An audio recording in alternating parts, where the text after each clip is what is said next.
Hey, what is up, guys? I am here to tell you about my epic adventure as a child. So I'm back to childhood stories. This is episode numero 3, which is episode number 3. So I'm going to be talking about something that happened a long time ago. So I was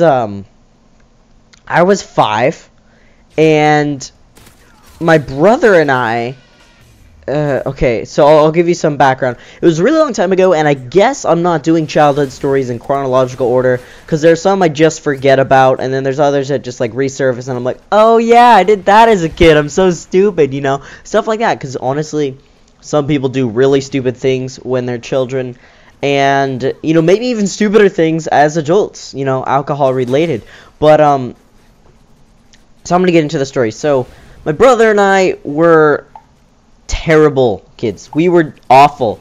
We just, like, we're just horrible kids. So, I mean, at times, sometimes we were like, oh, little goody two-shoes, and stuff like that. But, other times we were like, is your child the demon? He's totally possessed, and stuff like that. So, here's what happened. We were at our neighbor's house. I don't know why, but they had this pile of rocks. They had this pile of rocks in their driveway, I guess. Like, it's just a pile of, I don't know, but it was just these pile of rocks, and my brother and I got this stupid idea to actually throw these rocks at their car. Yes, guys, that is right. We decided to throw these rocks, and these are pretty good sized rocks, you know, a little bit bigger than your hand or so. You know, so they're pretty decent size. There's some you might be able to just put in your hand, but they were pretty decently sized rocks. So, we start chucking them at their neighbor's window. And I don't remember if it fully broke, if it just cracked, or what happened, but the windshield, sorry, was really messed up. Like, oh my god, it was bad. It was cracked really bad or broken. I don't remember exactly what, because I was really young. But, I remember what trouble we got in. We got in so much trouble, like, that was when grounding was, like, a thing. Like, you'd actually have to stay in your room, like, grounded. So, most parents usually don't do that anymore. But, so, we had to go into our room, and we shared a room at the time, and we were grounded. I don't remember for how long, but our parents were pissed. They were so mad. They were just furious, and, you know, good thing insurance covered it, because it could have been really expensive. But, God, it's just, why do people do some stupid things, you know? Like, myself, you know, I just don't understand what led us to breaking their windshield for no reason. They were good I don't know if they were good neighbors, but they were neighbors, and they didn't do anything wrong, I don't think. And yeah, so I felt pretty bad about that, and it was really bad, and we were just really angry at ourselves and at our parents, because we were like, why did they ground us? It's not fair, and stuff like that. So yeah, that's pretty much that childhood story. It's not one of the best, but it's honestly one you really gotta learn from. Like, don't break your neighbor's stuff. Right? Like, I don't get why. I'm gonna tell you about another minor incident as well. It's kind of just stupid on my part, but it's just really, like, sometimes you just make dumb decisions, like, and you really gotta learn from your mistakes. But, you know, hope you don't have to, honestly. Like, if you learn from your mistakes, that's great, but hopefully you don't end up coming to that. I just killed myself. Anyway, so hopefully you don't end up coming to that, and because honestly, it sucks. So, I was, trying to make, I remember exactly, this is pretty great. I was like 11 or 12, maybe even 13, I don't know. It was a couple years back, and I decided to make an epic, because we had a pool, and I was going to make an epic. It was epic, guys, I'm telling you. It was going to be a super epic idea.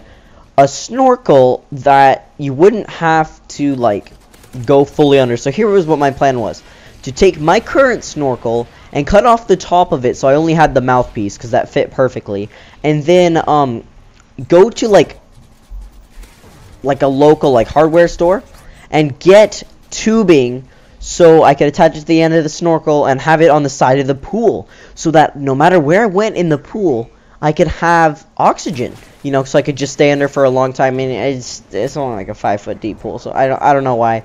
But I had this. It was just an epic idea, and I'm like, wow, this will be relatively cheap, you know. And I tried for it. I don't know. It was a pretty courageous adventure. Adventure. So I don't know how that got stuck to that, but anyway, I was trying to cut this with scissors, and if you guys can imagine a dumb kid pointing these scissors toward himself.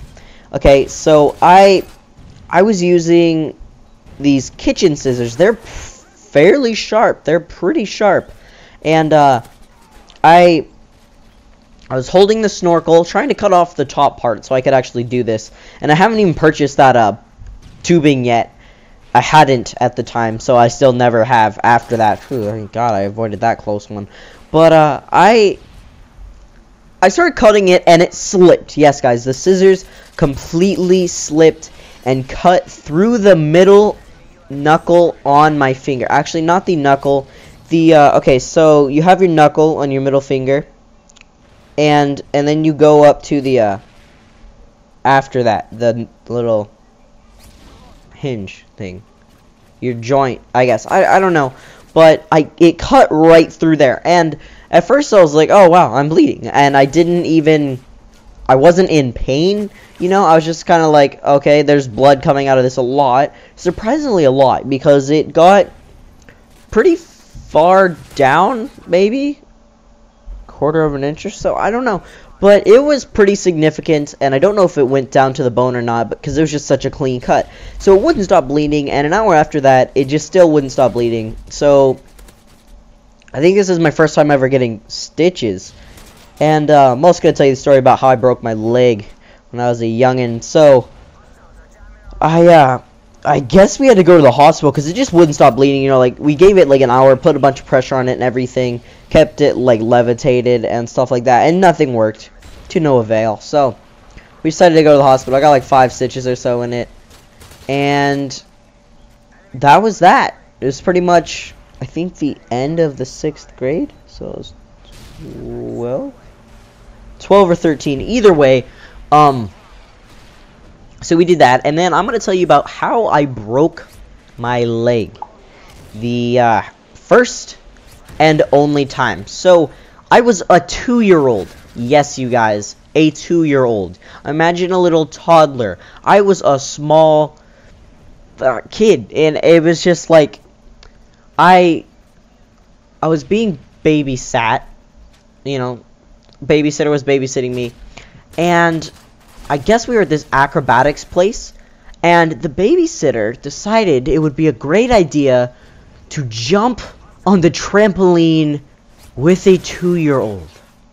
Yes, with me on a trampoline. And if you guys have ever used a trampoline, then you would know that if you have multiple people jumping on it, and one person jumps and one person lands right before the other person lands, then it'll bounce the other person who just landed up a lot higher, like crazy high. And that guy's like, wow, it's like a cat, like, I don't know. Anyway, so I guess she started jumping on it with me, because I don't remember, this is just what my parents told me, and it launched me off of this trampoline. And I was a little kid, so I didn't know how to react or anything. You know, I don't even know if I could walk. I mean, probably just a little bit, a couple steps. Actually, yeah, I could walk. But so it was really bad because my leg straightened out, and I don't know which leg it was, right or left, but my leg completely straightened out. So you can imagine, you know, this little toddler bone, that's really fragile, off of a trampoline, and my leg was completely straight. So the bottom of your leg, your calf bone, goes up into your thigh bone, and it is not a win-win situation. It shattered my leg. It totally broke it. I don't have any recollection of this, but imagine the looks my parents got as they were like going around the store with a 2-year-old with a broken leg. Like, that's just not something that you see on a daily basis. And I mean, it wasn't me being stupid, but see, everybody makes mistakes and everybody does stupid things, but that's just part of life, because humans are not perfect,